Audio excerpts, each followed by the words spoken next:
Expedition 39 has been underway for a little more than 45 days, beginning back on March 10th, the day that cosmonauts Oleg Kotov, Sergei Ryazansky, and NASA astronaut Mike Hopkins left the International Space Station aboard their Soyuz spacecraft. After 166 days in space, 2,656 orbits of Earth, and more than 70 million statute miles, the three landed back in Kazakhstan. And it was the first flight for Hopkins. Today, we find out more about the mission and what happens after the Soyuz's soft landing in the desert. And we say good morning to Mike Hopkins. Mike, thanks for joining us here. Oh, good morning. It's absolutely great to be here. I bet it was a long trip, but a month and a half back now after being 260 miles up aboard that station. How are you feeling? That's the first question everybody wants to know. I absolutely feel fantastic. It's really been a fun 45 days since returning home. Physically, of course, there's a little bit of time that it takes to readapt to life on Earth. But then also just the minimal, having time to spend with the family and friends a little bit as well has been great. Well, that's what I was going to ask you is, how has the actual recovery been?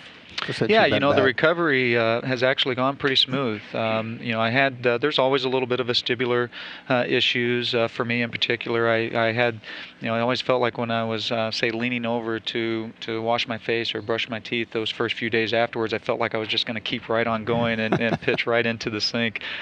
So those kind of things. But you recover pretty quick from that, and physically I feel great. Yeah, I assume it's like the same kind of sensations that you would none of us would even think about having an issue with, but after you've been up there, yeah, and there is that right after you land and really that first day, things feel heavy too. I mean, just lifting my head up when I first got out of the capsule, I was surprised at how heavy it felt. Well, let's talk about the exercise part, because we know how important exercise is on the station, obviously, and you in particular focused on exercise as part of your kind of program. But talk about how much of a difference that makes in terms of your fitness, at the end of your mission as it was before you flew and during. Well, in reality, it all actually starts before your mission. And we do spend a lot of time working out before you even launch, and that really sets the stage for when you get there. And then, of course, we have some just absolutely fantastic, we have some absolutely fantastic equipment up there, both the ARAD and then the T2 with a treadmill and the exercise bike, and then the ground personnel, our trainers that we have that help us with the protocols and everything. They do just a great job, and it seems to have worked. I landed, and of course, there were those issues, but they went away pretty quick, and I feel like I was able to readapt to 1G very, very quickly. Yeah, well, that's what I was going to ask is, in terms of your reintegration back into this one gravity environment or your regular life, has it been tough at all? I mean, you touched on it a little bit. Yeah, it was quite surprising. So one of the first things we do are a lot of the tests, strength tests, and then what we call a VO2 max test as well.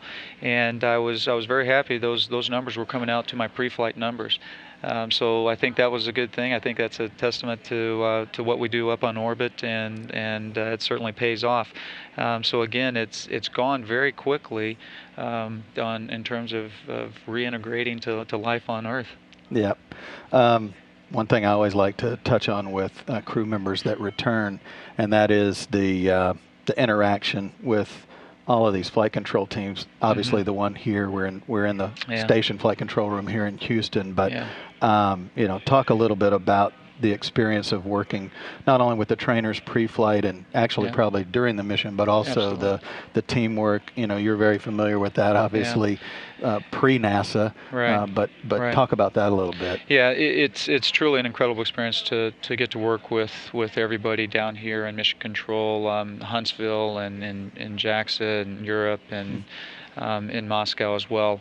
When I first came to NASA in 2009, I was extremely impressed with just how enthusiastic everybody is here at NASA. And they love space, they love their jobs, and you see that in the control rooms as well.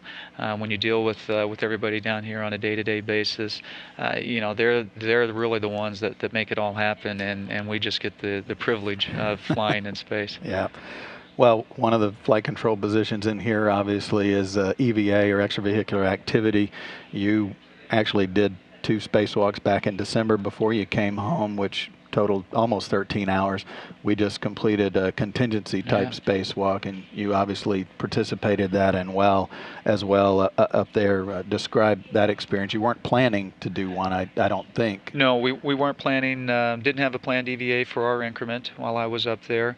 And, you know, you certainly hate to see things break on station, but on the same time, you know, it was an amazing experience to get to go. That shot floating out on the arm is truly an amazing experience. You know, the view from the ground is incredible, so it must have been just... Yeah, that was an incredible experience, incredible feeling. But you know, that's really when NASA, I think, shines, is in these contingency situations, these crisis situations. And you know, the team here on the ground just does an amazing job of preparing the procedures that we need to execute when we go outside. And so by the time you do actually open that hatch, see the world in all its glory for the first time without any obstructions, you realize, though, that you've got this army of folks behind you that are helping you along every step of the way, and it makes it very easy to go out and execute then. What's your schedule now going forward? Yeah, you know, they've got a plan for you now in terms of the office? Yeah, so the last 45 days, again, have been a lot of medical experiments and debriefs where we sit down and we talk to the different teams on the ground about our experiences up there and share any lessons learned that might be helpful for going forward. But after this point, really, I'm going to spend a little bit of time here over the next months going out and sharing the experience and telling the story, and it's such a fun story to get to tell. Yeah, well, we could tell, obviously, from the ground, you were almost like right now, you're always smiling, and one big part of that is enjoying what you were doing up there, and also, obviously, doing all of the work. Easiest final question for you, Mike. You ready to go back? Well, I would love to go back. I would love to have the opportunity. If they asked me, I certainly would. But at the same time, I'm also enjoying time with my family and friends, and so it's you know, just I feel very fortunate and blessed to have had the opportunity that I did. Well, we really appreciate you taking a few minutes. I know in all your debriefs and everything else that you got going on, stopping by here in Mission Control and talking with us and the Space Station Live audience. So thanks a lot, Mike. Well, thank you, and I enjoy being in here. It's great seeing my crewmates up there, though I have to admit I am a little jealous of them. Well, I think Mike's going to take a few minutes and walk around the room and say hi to some of the flight control team members as well. So thanks again for stopping by. Thank you, Cal. Appreciate it.